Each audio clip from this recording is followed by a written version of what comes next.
عوامی ٹیلی ویژن کے معزز ناظرین السلام علیکم۔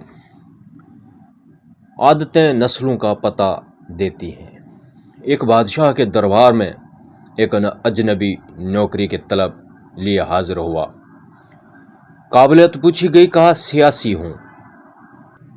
عربی میں سیاسی افہام و تفہیم سے مسئلہ حل کرنے والے معاملہ فہم کو کہتے ہیں۔ بادشاہ کے پاس سیاست دانوں کی بھرمار تھی۔ اسے خاص گھوڑوں کے استبل کا انچارج بنا لیا جو حال ہی میں فوت ہو چکا تھا۔ چند دن بعد بادشاہ نے اس سے اپنے سب سے مہنگے اور عزیز گھوڑے کے متعلق دریافت کیا۔ اس نے کہا نسلی نہیں ہے۔ بادشاہ کو تعجب ہوا۔ اس نے جنگل سے سائس کو بلا کر دریافت کیا۔ اس نے بتایا گھوڑا نسلی ہے، لیکن اس کی پیدائش پر اس کی ماں مر گئی تھی۔ یہ ایک گائے کا دودھ پی کر اس کے ساتھ پلا ہے۔ مسحول کو بلایا گیا۔ تم کو کیسے پتہ چلا اصیل نہیں ہے؟ اس نے کہا جب یہ گھاس کھاتا ہے تو گائے کی طرح سر نیچے کر کے، جب نسلی گھوڑا گھاس منہ میں لے کر سر اٹھا لیتا ہے۔ بادشاہ اس کی فراست سے بہت متاثر ہوا۔ مسحول کے گھر اناج، گھی، بھونے دمبے اور پرندوں کے اعلیٰ گوشت بطور انعام بھجوایا۔ اس کے ساتھ ساتھ اسے ملکہ کے محل میں تعینات کر دیا۔ چند دنوں بعد بادشاہ نے مصاحب سے بیگم کے بارے رائے مانگی۔ اس نے کہا طور و اطوار تو ملکہ جیسے ہیں، لیکن شہزادی نہیں۔ بادشاہ کے پیروں تلے سے زمین نکل گئی۔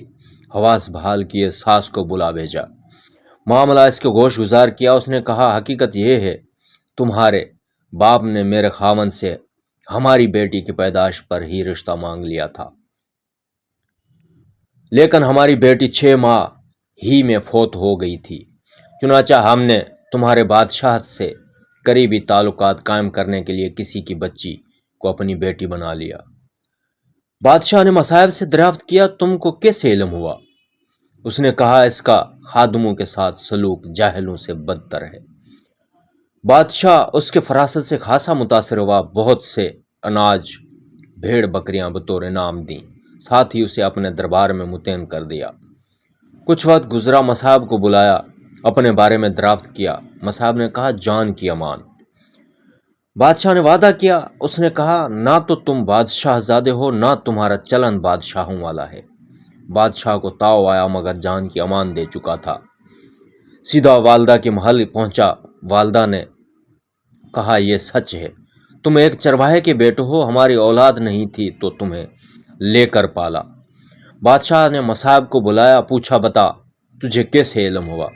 اس نے کہا بادشاہ جب کسی کو انعام و اکرام دیا کرتے ہیں تو ہیرے موتی جواہرات کی شکل میں دیتے ہیں، لیکن آپ بھیڑ بکریاں، کھانے پینے کی چیزیں عنایت کرتے ہیں۔ یہ اسلوب بادشاہ زادے کا نہیں، کسی چرواہے کے بیٹے کا ہی ہو سکتا ہے۔ عادتیں نسلوں کا پتہ دیتی ہیں۔ عادات، اخلاق اور طرز عمل خون اور نسل دونوں کی پہچان کرا دیتی ہیں۔ ویڈیو اچھی لگی ہے تو دوستوں کو شیئر کریں، چینل پر نئے ہیں تو لائک اور سبسکرائب ضرور